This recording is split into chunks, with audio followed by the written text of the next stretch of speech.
Assassin's Creed 4 Black Flag sort dans très peu de temps sur PS3 et Xbox 360, le 29 octobre pour être précis, sa date de sortie ayant été avancée de 2 jours. Il sortira plus tard, le 21 novembre sur Wii U, Windows et Xbox One, puis le 29 novembre sur PS4.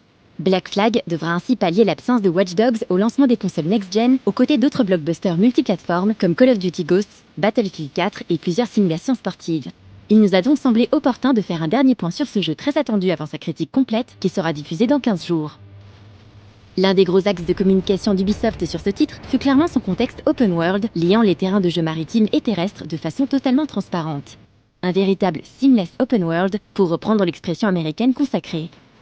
Ça, c'est vraiment le gros focus du jeu. En fait, dès le départ, il y a 2 ans, quand on s'est lancé dans cette aventure, on s'est dit on veut faire un jeu de pirate. On ne veut pas faire un jeu au sol et un jeu en mer. On fait un seul jeu, un monde unifié, les Caraïbes.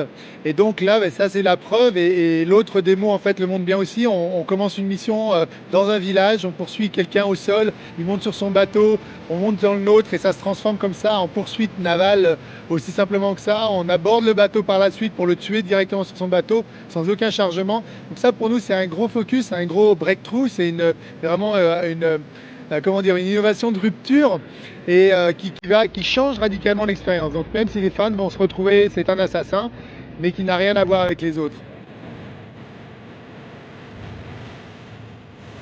L'exploration d'un Black Flag ne se limite pas aux terres et à la mer, pour également toucher les fonds sous-marins avec la possibilité de plonger. On s'est donc demandé s'il était possible de plonger partout ou si les développeurs avaient limité l'utilisation de cette nouvelle mécanique de jeu. Ça va être laissé à la liberté du joueur, c'est-à-dire qu'il y a des endroits dans le monde, c'est pas partout. Il y aura des endroits où on pourra plonger profondément avec la cloche de plongée. Donc ça, c'est un des ingrédients, un des outils en fait qu'on aura sur le Jack d'eau, le bateau, et que le joueur devra se procurer en l'achetant. Et ensuite, grâce à la cloche, comme ça, il pourra accéder à ces fonds marins. On a plusieurs lieux comme ça qu'on a préféré justement limiter, histoire de bien les maîtriser.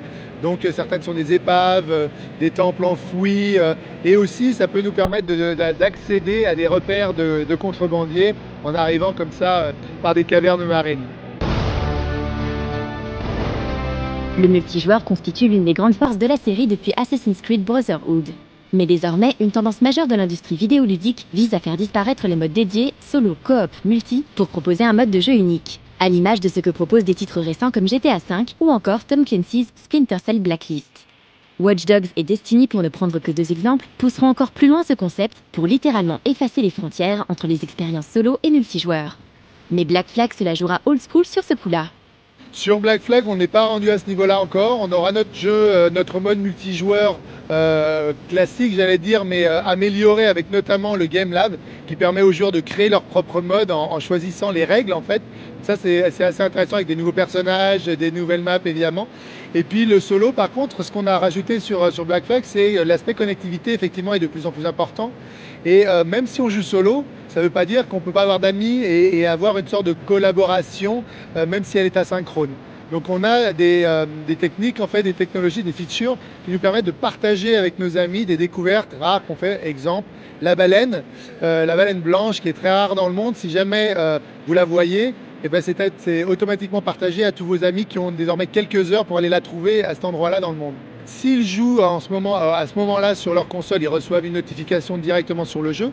Autrement, s'ils ont téléchargé l'application Companion qui sera gratuite sur iOS, sur Android, et bien à ce moment-là, là oui, effectivement, sur leur smartphone, sur leur tablette, ils pourront recevoir la notification dans cette application-là, leur disant hey, au fait, un tel, ton ami Jacques, a retrouvé la baleine à cet endroit-là, et pour 8 heures, elle sera là. Donc là, c'est un incitatif aussi à revenir dans le jeu pour aller la trouver, parce que là, on est sûr qu'elle est là.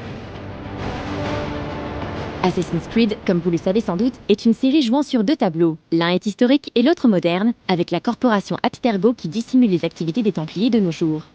Mais dans Black Flag, Desmond laisse sa place à un autre personnage. Ce sera vous, le personnage principal du présent, en fait, qui est un chercheur dans Abstergo Entertainment pour aller rechercher des datas, en fait, sur Edward, toutes ces informations-là. Abstergo Entertainment ayant l'objectif officiel de développer des produits, films, jeux, etc. Le présent dans Assassin's Creed 4 reste encore assez mystérieux et c'est tant mieux. En revanche, là où l'on souhaite le minimum de mystère, c'est sur la finition même du jeu qui laissait clairement à désirer dans Assassin's Creed 3, quasi aussi célèbre pour ses bugs que pour ses environnements naturels. Toute notre philosophie de projet était basée là-dessus. On vise la qualité, donc on s'est donné des règles simples. Par exemple, dans les missions, le plus possible de traiter les missions avec les systèmes du monde. Et donc d'essayer de limiter les spécificités pour que tous nos programmeurs, tous les gens qui travaillent sur Black Flag, quand ils travaillent sur une mission, en fait, ils travaillent sur le jeu en ensemble.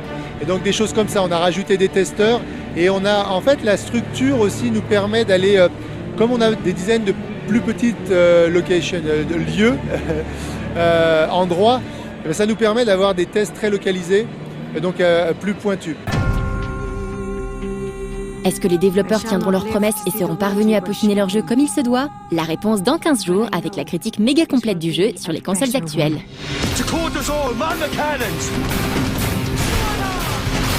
Let's hear the roar of this beast!